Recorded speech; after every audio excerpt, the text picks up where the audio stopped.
2 events remain at the Atlas Games. There is a comeback going on for the men, and it is wide open for the women. 5 spots up for grabs in the 2021 Noble CrossFit Games.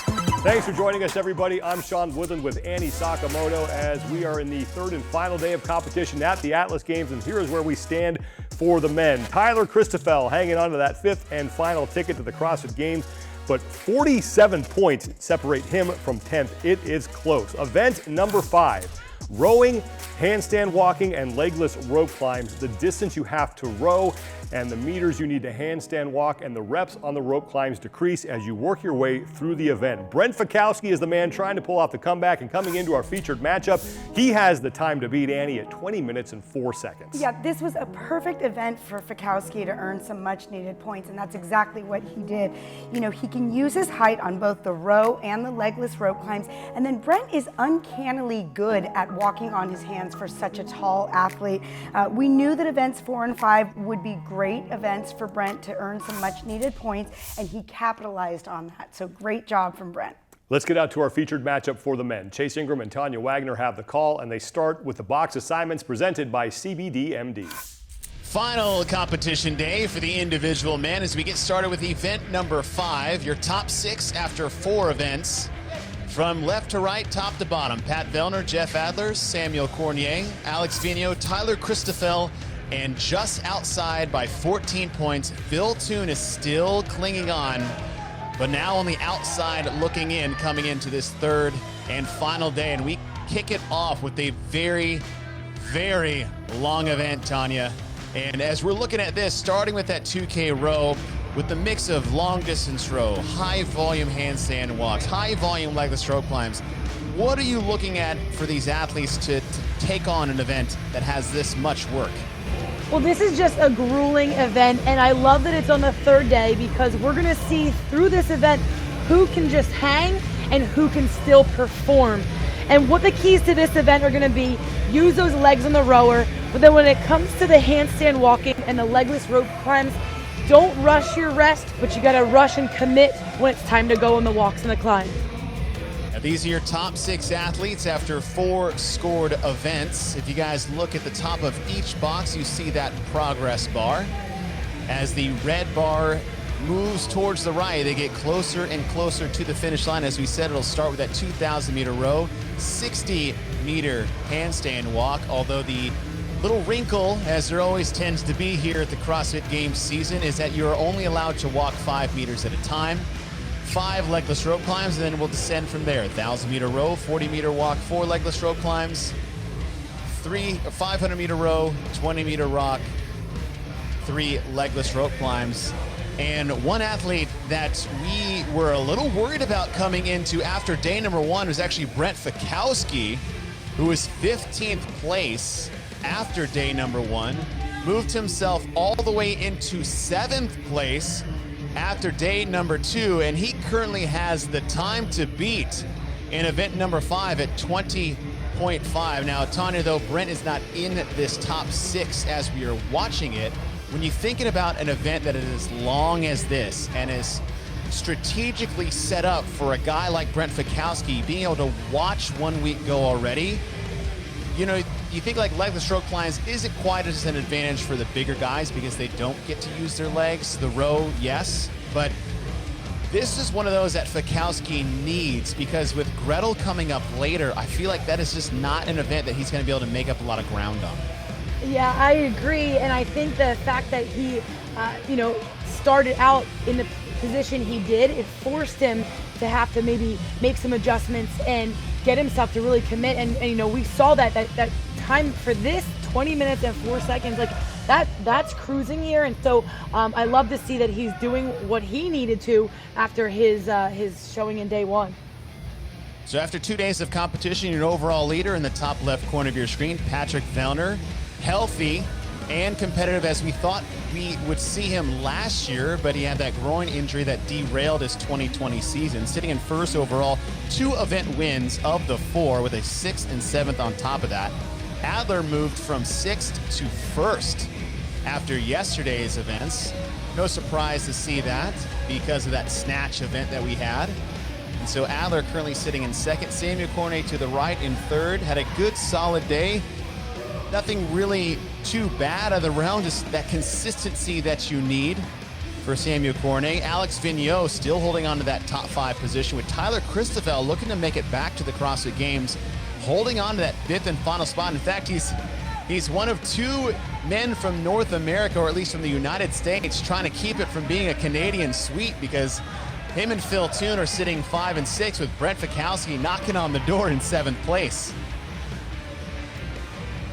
And, you know, these guys are sitting on this roller for a while. Chase, we spoke about the distance, or I'm sorry, the volume of the double unders yesterday. I like that we're doing the distance here on the rower. 2K to start off an event is a very long row, and I think it can be sneaky because, you know, people sometimes underestimate rowing technique, and they kind of get on there and the seat slides and the meters tick away, and they're like, do I really need to spend a lot of time? But often, if you don't have the technique, you end up pulling a lot more than using your legs. So this 2K here is really either going to fire up the lats for some if they're not using good rowing technique, or for those that are using good technique, they're going to use a lot of leg. You need to use your legs here, because coming up with the handstand walks and the legless rope climbs, you need to save and conserve as much energy as possible in your upper body. I mean, think about the total volume of the rows you said, but the total volume of everything that we have in this event, because once we get done with this 2,000 meter row, we go into a 60-meter handstand walk, and we have 120 total meters. And we think we had those walking lunges yesterday, but it was only 60 meters total, and now we double that by kicking upside down. And Tanya, usually when you see that much handstand walking and legless rope climbs in an event, you automatically tick over to like, oh, this is going to be a light guy, gymnastic biased event for these athletes. But the game changer, as we said at the top of the event, is that 5-meter increment that they're only allowed to go. I think if it was a straight shot, maybe 30-30, it's much more advantageous to those that are good at handstand walks.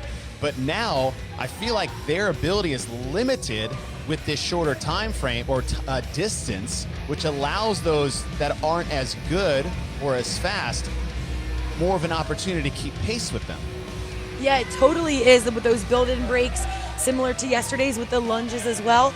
And so that's something that if this is one of your strengths, maybe you don't come down. The athletes don't actually have to come down out of the handstand walk. They can do a pirouette and just come back. I really wonder if some of our stronger athletes, some with a gymnastic background that feel confident doing that, if they will, if we'll see that.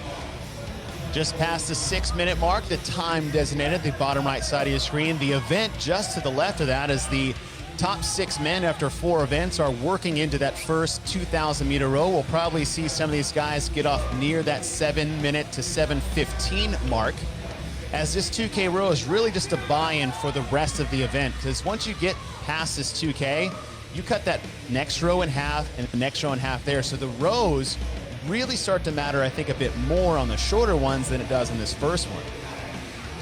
It does, and you know, I'm glad they're looking pretty relaxed here, because a 10-second difference here on the rower can be a big difference lung-wise and breathing. And so they really do need, on this very first round, with the volume of that first round, they need to kind of just pace this one out. And then right at the 7-minute mark, here comes Patrick Vellner in the upper left corner of your screen, wasting no time whatsoever to kick up into that handstand. Alex Vigneault below him in the bottom left on the handstand walk as well. Jeffrey Adler, top middle.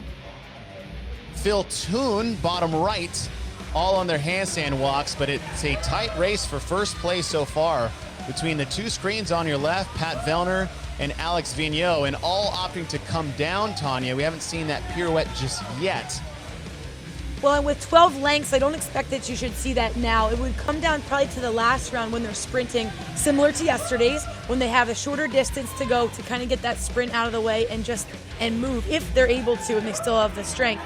But if you don't have to here, there's no point of keeping that time under tension and being upside down if with 12 reps, with 12 of these lengths. 12 5-meter lengths, a total 60 meters on the handstand walk. And once they are done with this, they have 5 legless rope climbs waiting for them. And we saw rope climbs in the quarterfinals. However, they got to use their legs. So as we advance in the progression of the stages to the CrossFit Games, it's no surprise to see an advancement of the skill level to get there. And that's what it should be, because these athletes are getting to the CrossFit Games, and they will have even more volume and days and events. So we want to test that. This is what you need to see, who should and who belongs there. Now it's funny to watch, Tanya, if you look at the far right side of your screen and then the bottom middle part between Tyler Christophel and Samuel Cournoyer, they're actually both competing right now side by side at CrossFit Mayhem. Just a little different camera angles there. Nice to have someone push you. Pat Vellner, upper left corner of your screen, is on to his first legless rope climb. I said to you before we started here, I wish I could see Pat Vellner right next to Brent Fikowski in this one. I would have loved to see how they would push each other side by side, but we'll at least get to see Tyler and Samuel do that. Now Brent Fikowski currently sitting in 7th place overall, 35 points out of that 5th place qualifying position, but we just heard that he has the score to beat, which is 20 minutes and 4 seconds. So this is the event that Fikowski needs. We said that at the top of the event, but when you have such a long, meticulous, strategic style event like this really does play into Fikowski's favor, that he has the ability to dissect an event like this perfectly to maximize his potential for an event like this, where we're not going to really see that in the 6th event. With an event like Gretel, something that's south of 3 minutes, there's just not enough, I would say, variance for movement when it comes to Fikowski in that. So this is the event that Fikowski needs if he wants to make a move, because I don't think he's going to be able to do it in the 6th event. Vellner done with his first round just after the 10-minute mark, as he'll move to a 1,000-meter row. So it started off with a 2. Now we cut that in half for 1,000 meters. As the rest of the field is keeping pace, Samuel Cournoyer on the right, sitting in 2nd, so he moved ahead. Jeffrey Adler, and on the bottom left, it's tough to see, but Alex Vigneault is done, and he's back on his rower as well. So your top 4, Vellner on the far left, Cournoyer top right, Tyler Christophel still working on his rope climbs. He's in the bottom middle, but above him is Jeffrey Adler, Alex Vigneault on the bottom left. Those are your top 4. Christophel on the bottom middle looks to have about 1 more climb to go, as Phil Toon, who was out early ahead of this field, is now back in that 6th place position. And this middle round here, this is where we're going to see the fatigue. This is where we're going to see if anything changes. But that first round looked very clean. Pat Vellner, upper left screen, led the way. He looked very smooth. He made sure that his pacing on the rope climbs, he did exactly what he needed to in between those reps to maximize his strength. Rope climbs can be one of those things where if you rush the legless and you get up there and you just get too much fatigue, you're going to have to endure a little bit more rest time. So he committed really well to the rope. And I don't think this 1,000 meter is going to be any big deal for him with how strong he is on his hands. But concerning me really more is going to be Tyler Christophel and Phil Toon, just kind of watching where these guys are at, because they're the guys on the line. This is a really important event for them. So if they're already hurting, Phil Toon already feeling a little bit from that first round, that's not a good sign for him. I think we talked about the time to beat set by Brent Fikowski, 20 minutes and 4 seconds. We are past the 12.5-minute mark for this event for these top 6. But Tanya, as you said, Tyler Christophel and Phil Toon are not safe whatsoever when it comes to the rest of this event. We still have 200 points up for grabs today, and Fikowski is only 35 points out of Tyler Christophel's position in 5th place. These athletes are working through their 2nd round, 1,000-meter row. Now, Tanya, we saw a very similar event like this yesterday to start day number 2, and that was the high-volume muscle-ups, high-volume double unders, and lunges. And we said, what was the most important round yesterday? That 2nd round. 2. Yeah. Is that when you look at this, is this the same style, same way, it's same importance for the 2nd round for these athletes? Now, it is, in my opinion, but it also depends on your ability level with those other two movements, with the handstand walking and with those legless rope climbs. But, this is where you're starting to feel what were the effects of that first round one. The reps do change. Things, it's going to get better each round for you, but it's always the middle round where you need to kind of adjust and did I go, and you learn from your first round, did I go too hard or was my pacing right on? And if you go a little too hard, unfortunately there's no turning back. You can't undo what you did the first round. If you feel all right and you paced it, then you have the choice either to stay there or now kick it up a notch. And there is still enough wiggle room here in this second round to do that. And Tony, when you look at movements like handstand walks and legless rope climbs, I like to call those confidence movements, right? Having the confidence to do those under fatigue. And the one thing I look at is transition times. Vellner's off the row in the top left corner. He gets off the rower and immediately kicks up. And that just shows me his confidence under fatigue. But bottom left, Alex Vigneault is still right on his heels coming off that second 1,000-meter row. Well, and that's what you have to do. I mean, the transition is huge because you haven't been upside down. There's no reason to stand at the line and stare at the line. It's not going to help you. You have to know and commit to that first so that you allow yourself another second or two if you need it later. But during a transition, man, you move and you get right to it. Although I'm going to say maybe not right from the handstand walks to the rope climb because when your shoulders are fatigued, getting up there every bit of your arms, just kind of getting the blood in the right position there before you get up there for your grip, for all of that. Maybe take your second there, but not off the rower. And I would say with these rep schemes on the rope climbs I would feel very sneakily programmed because 40-meter handstand walk for these guys at 5-meter increments may be very well nothing. But 4 legless rope climbs after the 5 you just did, I mean, that is a just enough, I feel like, where you could make a error and it be disastrous for the rest of that. Hopping up a little too early, maybe missing your touch and re-gripping too hard. Because once that grip goes, it's gone for good. Well, and that's it. Like, my keys to this movement here, the handstand walk and that legless, really, you need, when you commit to a rope climb or to a handstand walk, you got to go. Like, there's no, you can't just half do it. You need to go all the way and commit to it and then give yourself the rest time. So you don't want to rush that rest. You want to rush when you're going through it, a controlled rest or rush. But even more than that, Chase, when we were just watching Patrick Vellner, I think what I like about this 5-meter increment on the floor is I'm seeing more of a rushed pace, where if we were the full distance, I don't know if they would have gotten their heart rate up as fast, as high, because I don't think they would have gone as fast. I kind of like this element of kind of sprint handstand walk. I like that we're seeing that from some of the stronger handstand walkers. And I think that's good to note because of the 5-meter increments, it almost changes the movement as opposed to a longer distance, say 30 meters, 30, 20, 20, 10, 10. Sure, where you just kind of plod your hand, thump, thump, thump. Now they're like, hey, I got to get there. It's just 15 or 5 meters. I can get there. Upper left corner of your screen, Pat Vellner. That looks like his 4th and final rope climb of round number 2 as he'll make his way back to the rower for the last time. Keeping hot on his heels is below on the bottom left, Alex Vigneault, but Samuel Cournoyer on the top right has made up quite a lot of ground to keep himself in that 3rd place position as he comes off the rope.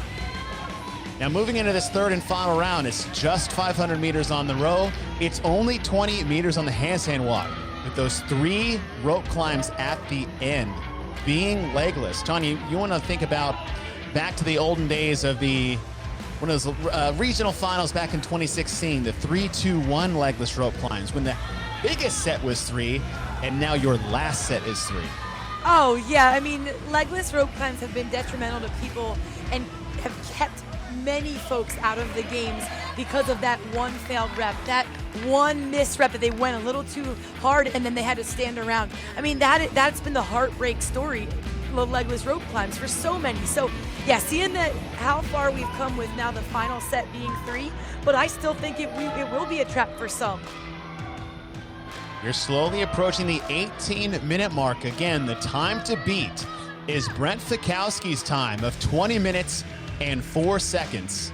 He's in 7th place, 35 points out of that 5th place position, currently held by Tyler Christophel in the bottom middle screen, but he is second to last in this heat.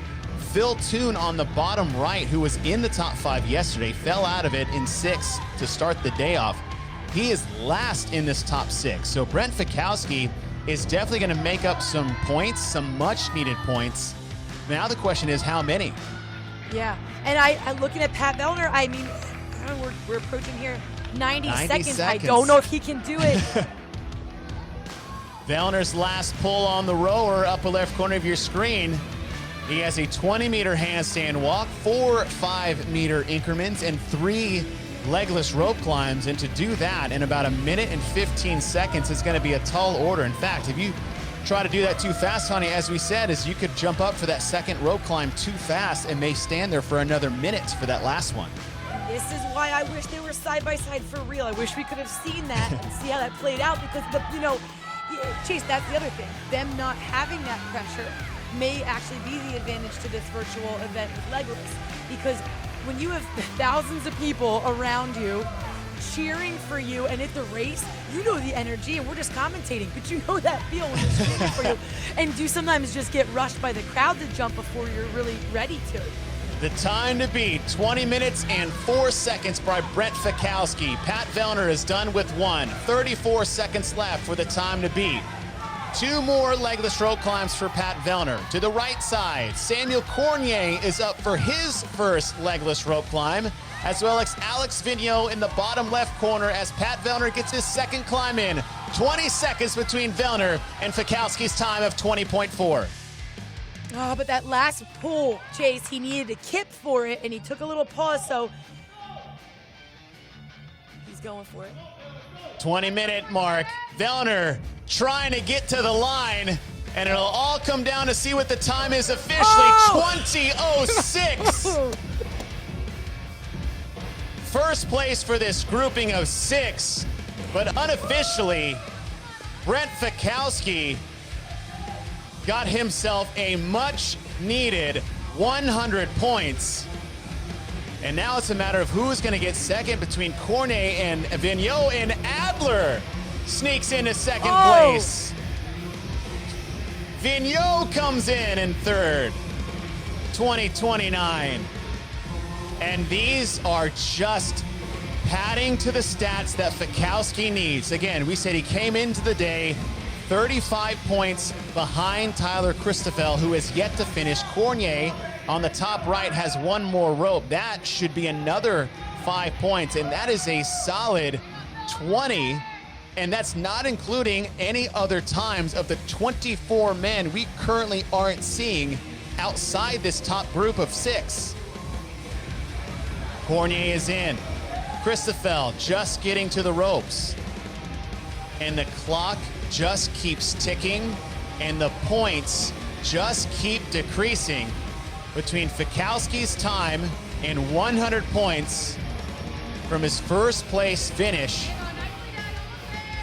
as Christophel working his way up the rope, and he will have 1 more climb. Phil Toon on the bottom right is well behind. In fact, he is just starting his 3rd and final round. Tyler Christophel, middle screen, going up for his last climb.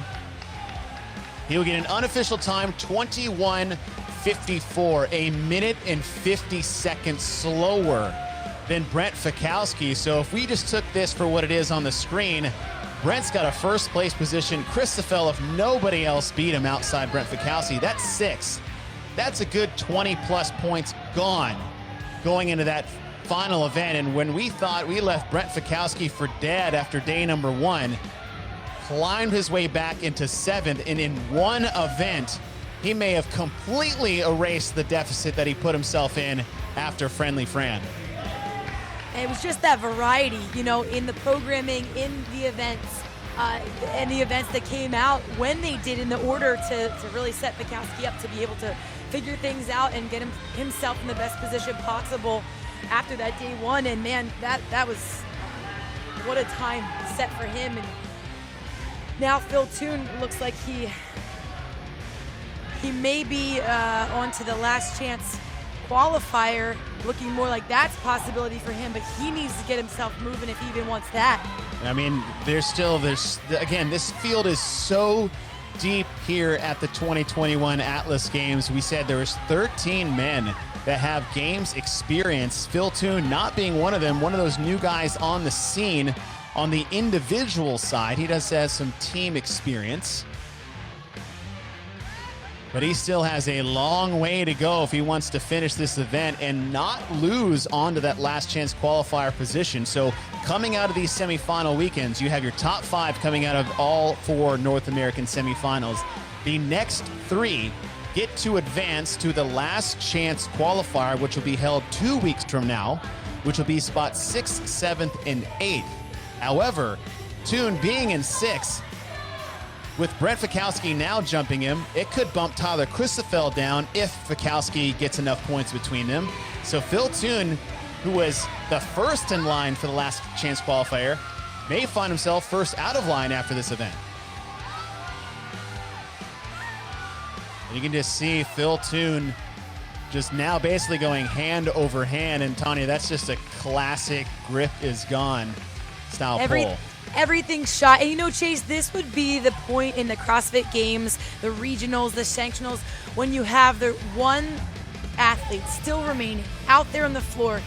All the other athletes come over and they support, they give them their encouragement, they give that energy, and you get that feel of that boost from your competitors, from your fellow athletes out there. The crowd gets behind them. Phil Toon doesn't have that. He knows he's struggling here, and he takes a break over on the rower to like just get away from that rope. He doesn't have that encouragement. He doesn't have that final push. This is a really hard thing, being by yourself and not feeling the energy from the crowd. 5 minutes before we reach that 30-minute time cap. Phil Toon working on his legless rope climbs. Taking that big break, and as you see, he'll go up again for another attempt, and that's it. You see someone come down, and that's either a bad grab or it's just the grip's gone completely. Yeah, and there is truly nothing you can do but wait. And at that point, I mean, this is where like it's killing you because the time is eating away, but you just need to give it even more because every effort, every time you jump up there and it's a miss, it's a no rep, you got to wait exponentially longer to kind of regain everything. The only feeling I can liken this to is sleeping through my alarm for the 5 a.m. class, waking up at 4:53, knowing it's going to take me 10 minutes to get there no matter what. There's just nothing I can do. All I can do is just sit here and know that I'm not going to make it. Phil Toon giving it another shot. And I think he was just almost there and not quite enough. And you can see the frustration on Phil Toon. And it's one thing to know that you're not doing as well as you would hope. And he knows the consequences of missing what it looked like 3 legless in a row as the time starts ticking away in the position that he was, because he knew exactly where he was before he started this event going into this day. And so that's just something you're going to have to manage. It's not necessarily completely over for him. We'll have to see how the leaderboard shakes out after this is all said and done. But like I said, he was one spot out of a top 5 position, and depending on how many others finish this event, he may find himself completely out of a last chance qualifier position. And I think that's kind of, seeing this event with this technical move, and the volume of it on the final day was part of the strategy of that, have this event been the first event, maybe there would have been a little different outcome. But that's what happens as the day goes on in competition, or as the fatigue sets in from all that they've already done the past 2 days. I don't know if we ever speak enough about that and the fatigue they're working under. Just in any competition, you just push yourself that much harder than you do by yourself and in training. And so you feel the compounding effects, even if they've trained it and even if they went through a practice round. I'm sorry, when the camera's on and it's go time, it's always a little different. There's always more intensity.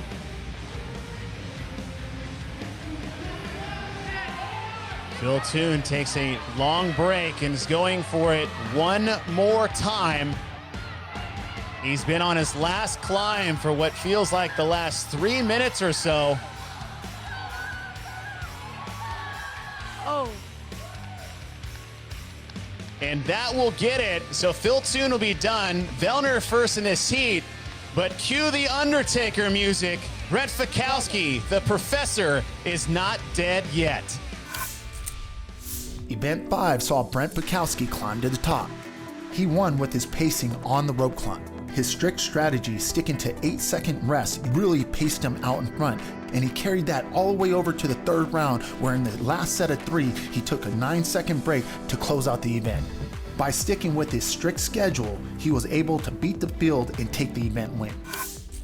Second straight event win for Brent Fikowski, and better yet for him, Toon and Christophel, they finished outside the top 10 in the event. As a result, Brent Fikowski, who was 35 points back of Christophel entering the day, he is now up by 5. Brent Fikowski sits in 5th place right now in a qualifying spot to the CrossFit Games, and he spoke with Mike Arsenault. When event 5 was announced, everyone takes a look at the movements that are in that event. They're like, oh, this is in Brent's wheelhouse. This is a guaranteed top 3, potentially an event win. What does that do to you mentally? Does that pressure impact you at all, that people are expecting you to put in a big performance? Yeah, good question. I'd say not really. It's exciting for me to be able to put that in. I mean, typically it used to happen, at regionals, right? With the chipper every year, it was kind of like, oh, and some people would be gunning for me and like, I'm going to take it from him this year. And I never really fed into that hype. And, I wasn't one to trash talk before saying, oh yeah, I've got this one, because it's not over till it's over. I know that. I just try to focus on executing. And I was able to do that in event 5 again, not quite as fast as I would have liked, but my grip blew up a little more than I might've thought, but didn't fail any rope climbs. But yeah, no, I didn't, I don't let that feed into it too much. It doesn't bother me. Just exciting. It's just exciting to have that opportunity and, to have your skills kind of line up for a good event finish. After the first 2 events, Brent Fikowski was in serious trouble, and we stood here and said, can he pull this off? Now he's in 5th, looking at another trip to the CrossFit Games. How has he been able to do this? Yeah, like you said, Sean, he started off with a rough day 1. He was in 15th place, but then he picked it up on event 3. He got 10th place on that event, wins event 4, which moves him into 7th place coming out of day 2. He was just 35 points behind Tyler Christophel, so that was huge. And then this event win on 5 puts him 5 points ahead of Christophel now going into event 6. Well, when we look at event 6, there's 30 clean and jerks, and considering that Brent is 6'4", that's not to his advantage when you think about the cycle time on that barbell. Now, what he does have going for him, being only 5 points up on Christophel is also 6 feet. So it's not like Tyler has a huge advantage. Brent's a really strong athlete. He needs to hold on to those 5 points and, better yet, capitalize and get a few more points heading out of event 6. Yeah, event 6 is going to be a blast to watch. Let's get to women's event 5 right now, and here's where we stood after 2 days of competition, and it is jam-packed in the top 10. Everybody in spots 6 through 10 is still alive. Anikha Greer right now has that 5th and final spot, but only a point up on Alexis Johnson, and just 14 points separate her from Michalyshen. Back out now to Chase Ingram and Tanya Wagner for our featured matchup for the women, and they start with the box assignments presented by CBDMD. It is the women's turn to take on individual event number 5. Hello everyone, I'm Chase Ingram with Tanya Wagner. Mekenzie Riley on the upper left part of your screen is leading after 2 days of competition. Left to right, top to bottom, Cindy Michalyshen, Carolyne Prevost, Emily Rolfe, Anikha Greer, and Alexis Johnson are your top 6 after 4 scored events as we start day 3 off, and it's going to be a wild day as we start things off with this long event for these women. This event is like no other. I just love this coming into a final day, and this is the first thing you have. It just shows us who is still here to compete and who still has what they need for legless rope climbs, for handstand walks, and the volume that we're seeing today. You need to have the strength to be able to do those moves in the final round. It's not going to be about what you do this first round. If you look great, but then you can't do those last legless rope climbs, that's going to be what it's all about. So you've got to use your legs here on the rower, and then you really can't afford any no reps when it comes to the handstand walks and the legless rope climbs. And that's what these ladies have in store for them at the bottom part of your screen. Event number 5, 2,000 meter row, 60 meter handstand walks done in 5 meter increments and a 5 legless rope climbs after that, and they will decrease in rep schemes. 1,000, 40 meters 4, 500, 20 meters, and 3. Time cap being 30 minutes. Now, Tanya, it's been a wild and crazy year so far, but the way this third and final day is shaking up for these women, listen to this. From third place all the way down to 10th place, there's only a 22-point separation between those women. And with 2 events left to go that are so different, right? We have this 20-plus minute high-volume row and gymnastic legless event, and then we turn and burn into that 6th and final event with Gretel, where it's a sub-3, sub-4 minute endeavor. There is so much that can happen in the next two events. I'm already excited. We're just 1 minute and 50 seconds into the 5th event. Oh yeah, there is so much to gain and lose for these athletes because they're such different events. I mean, this one you have strategy, you have game planning, you know yourself and your abilities in those movements. And the last one is you don't even think, you just execute. So for the athletes that need this one because this is their race and this is their chance and this is the one to shine for them, I'm really anxious to see how they execute this and stay relaxed in such a long event with such volume. As we are past the 2.5-minute mark, as we are embarking on the first 2,000 meters of this event, should be taking somewhere around an 8-minute to 8:10 to get off the rower. The time to beat was set by Bailey Rail previously in this event. And in this semifinals season, Tanya, a lot of the noise has been in 2 places, especially on the women's side.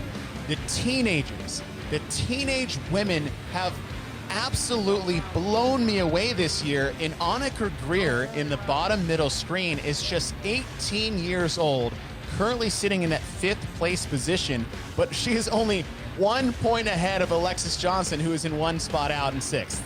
You know, Chase, she's been so impressive in this event or in this competition this weekend. And you look back to last year, she qualified for the teenage competition to get to the CrossFit Games, but then we know the teens were cut from the games. Similar to Carolyne Prevost and Emily Rolfe, they qualified last year. And I think what we're seeing too is, when you qualify for something and then you don't get to be there, what a fire I'm sure that lit under them this past year's training, the past 1.5 year training to get here. And they're also names that we didn't get a chance to talk about for 18 months, almost 2 years. So there's a lot that athletes can gain in those years. So I love seeing some of these new up-and-comers that have been out there in the teen division that are just really showcasing themselves from the kind of the spotlight being off of so many athletes. It's just absolutely incredible. We were wondering who the future of the sport would be, and we always said maybe it's going to be Haley Adams once Tia Toomey basically has to retire before anything may happen different on the women's side. But we did not see this massive field of teenagers coming up. I mean, when I was 17 and 18 years old, I was just trying not to fail out of pre-cal my senior year of high school. But the teens is one thing, but Tanya, this is also the year of the moms. Look at Mekenzie Riley sitting in 1st place after 4 days. You already had Ariel Lowen win the Granite Games. Annie Thorisdottir is back. Cara Saunders is back. What's going on this year? Man, I'll tell you, I am so impressed with the mothers. Retiring from competition myself and then having my kids, I went back to regionals and was like, whoa, this is a lot. It's the commitment that they need to make. But you know what? There is so much learning mentally, and I know I've been saying that a lot this weekend, but for the moms, and especially the years they had under their belts previously, before they had their kids, they had so many years of competing, many more than I did. And so it really does, that part of you, when you turn that switch on because it's go time as a competitor, they are relying on so many years and so much wisdom that they have gained through all their competitive years.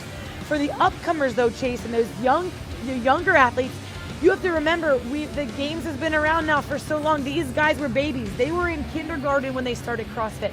And now we're getting to see the years of the moms getting to compete versus the years of these women, literally 18-year-olds. That's all that they've known and grown up with.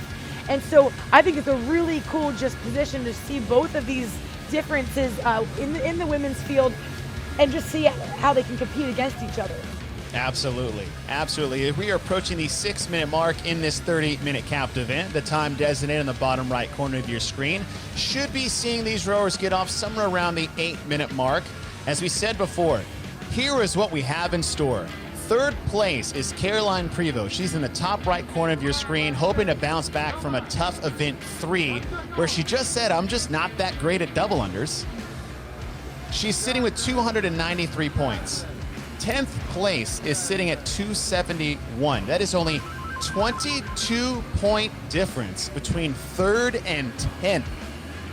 So every place finishing, every second is going to matter in this 3rd and final day of competition. I don't think I've ever seen a 3rd day this close going in to the 5th event. And I'm seeing a hand up there for Anikha Greer, but if she is almost done, that is going to be crazy. If she gets off the row at the 7-minute mark, I'm going to take my earbuds out, turn my computer off, and retire completely. I said I would retire from competition the other day. I'm just going to retire from everything if she gets off the rower in 7:15.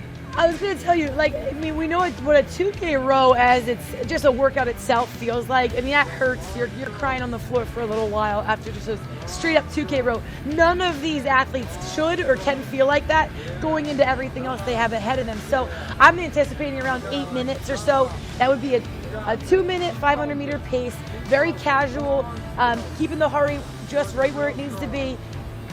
So maybe that's just an anxious judge there. For the First off the rower, bottom left, Emily Rolfe, and wasting no time kicking up into the handstand. We saw the same thing from Patrick Vellner. No surprise. You're talking about training partners up there in Canada when they can do it. So Emily Rolfe, and not a shocker to see her off the rower first. One of the taller athletes, well conditioned. This is definitely that one that plays into her favor if she can manage the fatigue on those legless rope climbs. Mekenzie Riley is done in the upper left corner of your screen. Sydney Michalyshen as well. Carolyne Prevost, top right, is just getting off her rower, as well as Alexis Johnson below her in the bottom right side. Anikha Greer just getting off, so a very, very anxious judge indeed, Tanya, as these athletes are working through 60 meters of handstand walk, 5 meters at a time. Now, Tanya, let's talk about Alexis Johnson really quick on the bottom right side of your screen. Had to have surgery on her UCL in her elbow in January. We said yesterday during the snatch event is a good confidence booster if she can make it through that. But with this event, with all the pulling on the row, all the walks on the handstand, and those legless rope climbs, this is going to be a real test to see if she actually got to build up enough strength and stamina for an event like this. And to say it was just January, I mean, I know the athletes, you can only do so much for that healing and for the strength. She's looked great so far, but like you said, this will be a final test. And I think, as long as she can get through this one, we may see earlier pacing. Maybe we'll see her hold back a little bit. But so far, she's looking great upside down. All athletes working into their 60 meters of handstand walks. Again, they must go 5 meters at a time. First off the rower was bottom left screen, Emily Rolfe. Behind her, up above in lane 1 or box 1, is Mekenzie Riley, your overall leader after 4 events. And as we are approaching the 10-minute mark, the time to beat is set by Bailey Rail at 24:43. Now, if you don't know that name, she does have a lot of competition experience. And most of that has to do with being on CrossFit 417's team. Christian Kohlenbrander, she made a name for herself in the MAC, just missing the CrossFit Games by, I believe it was 2 points. And those female athletes from 417 were monsters. So it's good to see them in the individual competition this year. Well, and that's it. There are a lot of athletes that flip-flop back and forth. Let's take China Cho sitting in 7th place, just 6 points out of that 5th place position. She was Team Mayhem for a while, and we typically don't hear of the names as individuals when they've been on the team side for years. They could go to the games, so I always like seeing them coming over to the individual side and just kind of shake things up as well. A lot of times you just forget, or the individual athletes forget, there's so many others out there. Just because they're not competing individual, they can still do just everything just like they can. Your leader still is Emily Rolfe, bottom left corner of your screen. working through her 5 legless rope climbs. Taking a big break above her in square number 1, Mekenzie Riley, your overall leader, has one of the 5 in the books. On the far right, Carolyne Prevost has moved into her legless. She was slower off the row.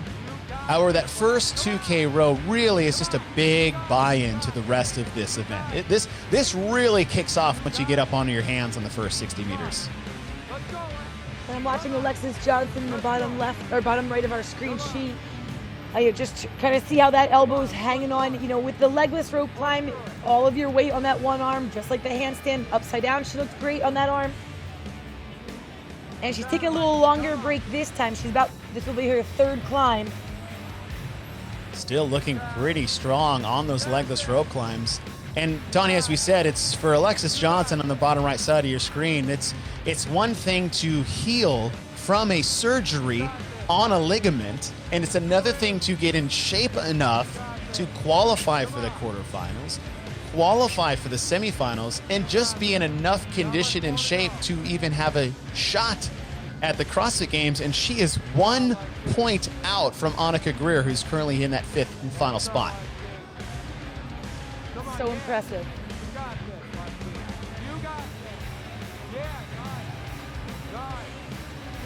Emily Rolfe, bottom left corner of your screen, is done with round number 1 as she'll move back to the rower for 1,000 meters. If you look at the top of her box, in every athlete's box, there is a red progression bar that designates how far they've got to go as the red fills from left to right in the event. Rolfe, lone athlete on the rower. Close in tow is Mekenzie Riley on the top left, Carolyne Prevost top right, although Alexis Johnson is making a strong case for herself on the bottom right as well as she makes her way to the rower. So Alexis Johnson has moved into 2nd in this top 6 grouping as we are just past the 13-minute mark.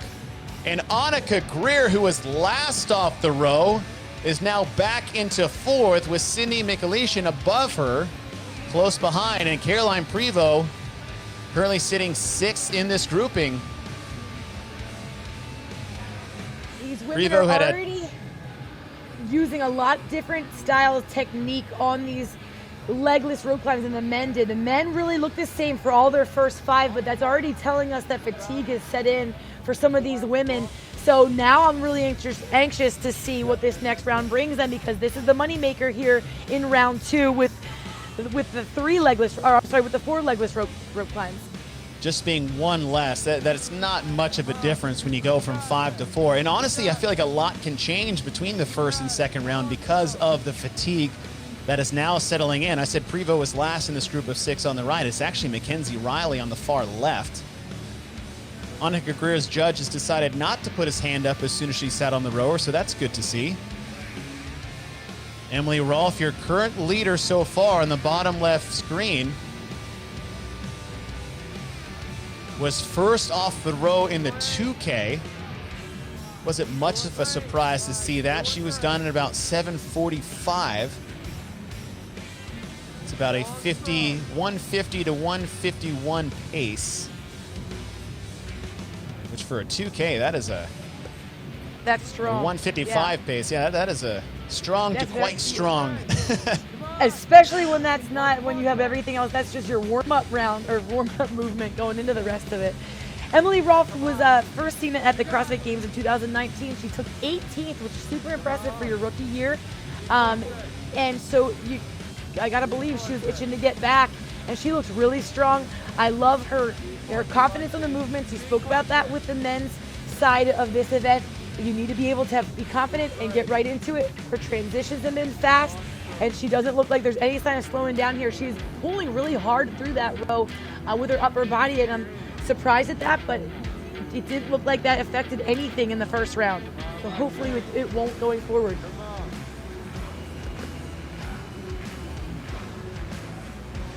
Emily Rolfe leading the field after the first round as she got to her rower first as we drop from 2,000 meters to 1,000 meters for the second round.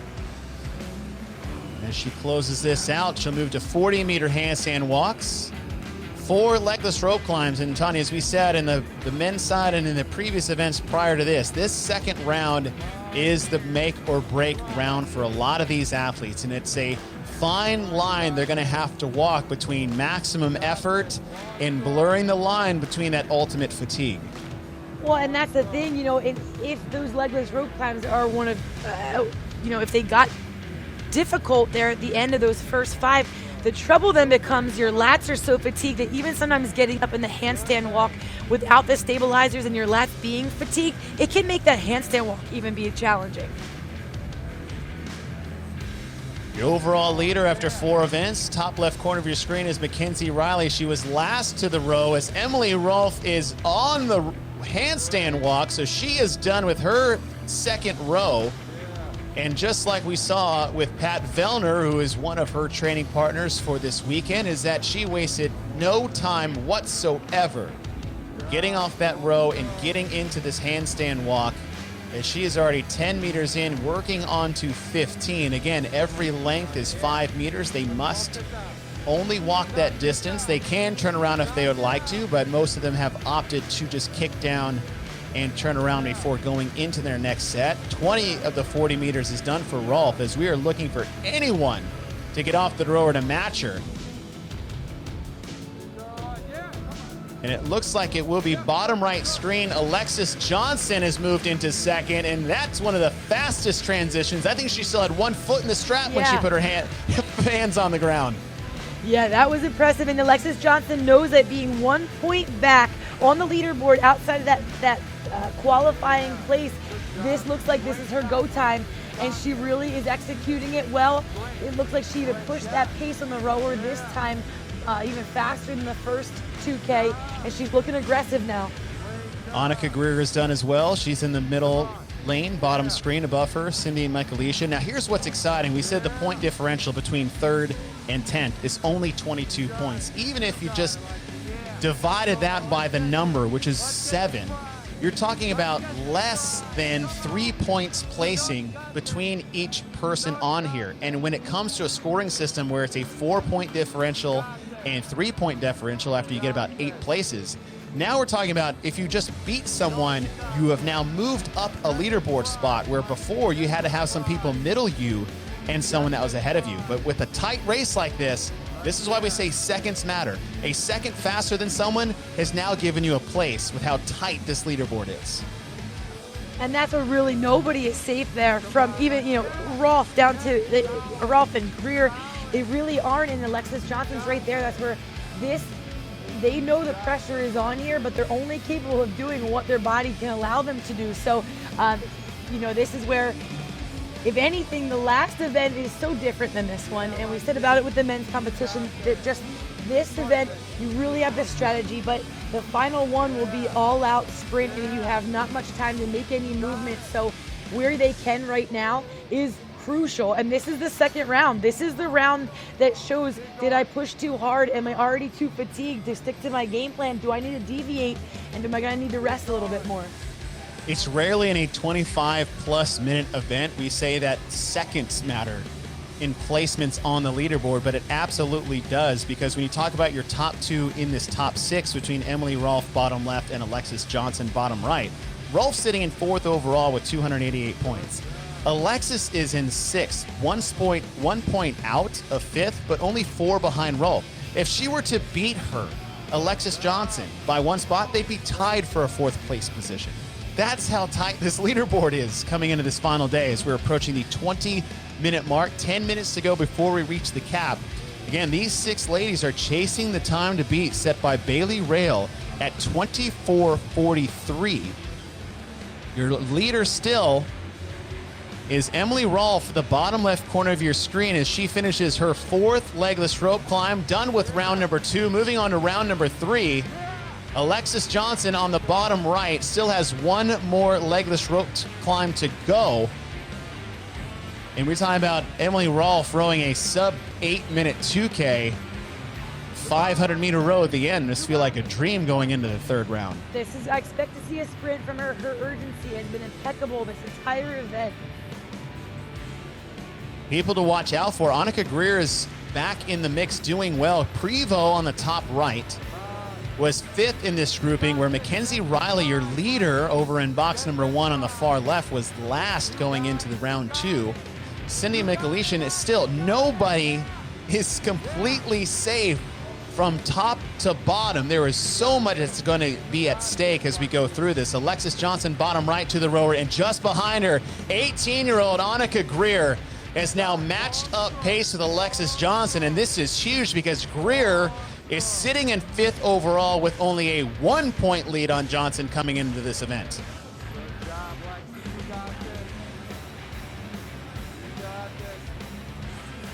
Mekenzie Riley, upper left corner of your screen, still working through her set of 4 legless rope climbs. She will take a little break before she goes to another. Carolyne Prevost was sitting in 3rd. Again, Prevost had 293 points. Alexis Johnson only had 284. She was 9 points between 3rd and 6th. As Prevost walks to her rower just to turn it on, she still has another rope climb to go. Cindy Michalyshen, we haven't said her name too much. She's doing just enough to stay right in the middle of this pack. She's in the top middle part of your screen.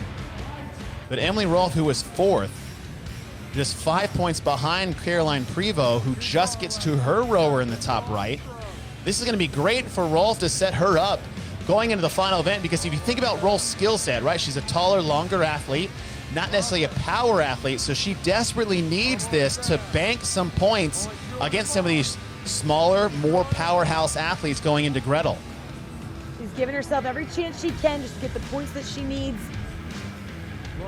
Because when it's such a tight race like this, nobody can relax.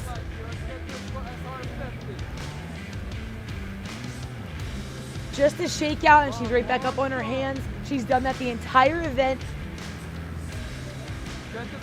Coming up to the 23-minute mark, the time to beat, Bailey Rail, 24:43. Another athlete we haven't really mentioned, she's actually sitting in 7th or 8th place coming into this event. And when you talk legless rope climbs, or any rope climbs for that matter, China Cho was in 7th. She has a time of 25:47. And 7th place with China Cho is only 6 points out of 5th place. Alexis Johnson off the rower. Here's the race, and looking at the clock there, Emily Rolfe, I mean, it's going to be close for her, but it looks like she's already on those rope climbs, so I think she's going to do it. 24:43 is the time to beat. Rolfe done with her rope climb. Another one to go. Johnson in the far right is trying to hold off Greer. If Johnson were to take Greer in this heat, she would take over that 5th place position. But then again, if Bailey Rail's time is good enough for 1st place, she could jump all 3 of them between and find herself back into the top 5. Emily Rolfe, left side of your screen, back up again. Time to beat, 24:43. 23 seconds remaining. As Emily Rolfe has 2 rope climbs down and 1 more to go, so Bailey Rail's time, unless she starts right now, which I don't recommend because you might sit there for another 2 minutes after you miss. Bailey Rail has gotten herself a much-needed 100 points unofficially as it reads so far. And Bailey, who is sitting in 9th place at 276, only 9 points out of a qualifying spot currently held by Anikha Greer at 285, could jump herself from 9th easily into the top 5 if these positions hold where they are. Emily Rolfe is done, 24:59 unofficially, 1st place in our grouping of 6. Now we start to look at our top 3 positions. Mekenzie Riley is on her handstand walk still. Top left, Cindy Michalyshen in the middle is onto her last set of legless rope climbs. Carolyne Prevost to her right as well. Riley and Prevost are ahead of Michalyshen. Alexis Johnson comes in at 25:28. Unofficially right now, looks like the 3rd best time we've seen so far. So what's important here is that she has beat Anikha Greer. So at the minimum, she has switched places with Anikha. Anikha losing 4 points to Alexis Johnson at 25:43.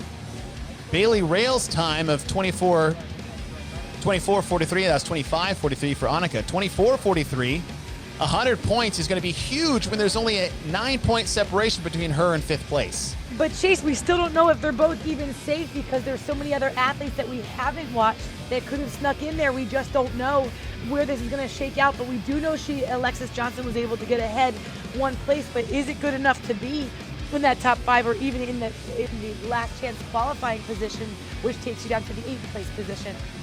Your top 3 still on the rope climbs. Carolyne Prevost on the top right needs to get in as fast as she can, as she is on her last legless rope climbs, as Mekenzie Riley is just on her heels on the left, but Prevost looks to get it, and so she'll get 4th in this grouping at 26:41. Now we do know that's behind the time by Bailey Rail and China Cho, so that minimum, that's a 6th place position. Mekenzie Riley still has a rope climb left to go, and Cindy Michalyshen, who had been in a steady top 3 position so far in this grouping, has fallen off the pace dramatically, as she is now at minimum 6th in this top grouping. As Mekenzie Riley is going up for yet another attempt. Riley, who is 1st overall, coming in, but we said the points were so close from top to bottom. 27-24 officially for Mekenzie Riley. That's 5th for this grouping. And now all eyes are on Cindy Michalyshen, because she may be, like we saw on the men's side, with this tight race, she may fall out of the top 5 after this 5th event to start day number 3. And that's it. When you have that fatigue on these rope climbs, these legless, you just have to wait. It's all you can do, and you feel your time ticking away and the points ticking away as well. See Cindy stretching out her forearms, placing those hands on the floor, trying to do anything you can to try to get those backs, the arm swings, the old forearm punch. Maybe a small prayer to the forearm gods. Well, and even, handstand walking, just being in that full extension and then going to such a tight grip too. It's a lot on the hands, a lot on the forearms. I think that is a very, I would say, overlooked component of the handstand walk, of what it actually does to your grip.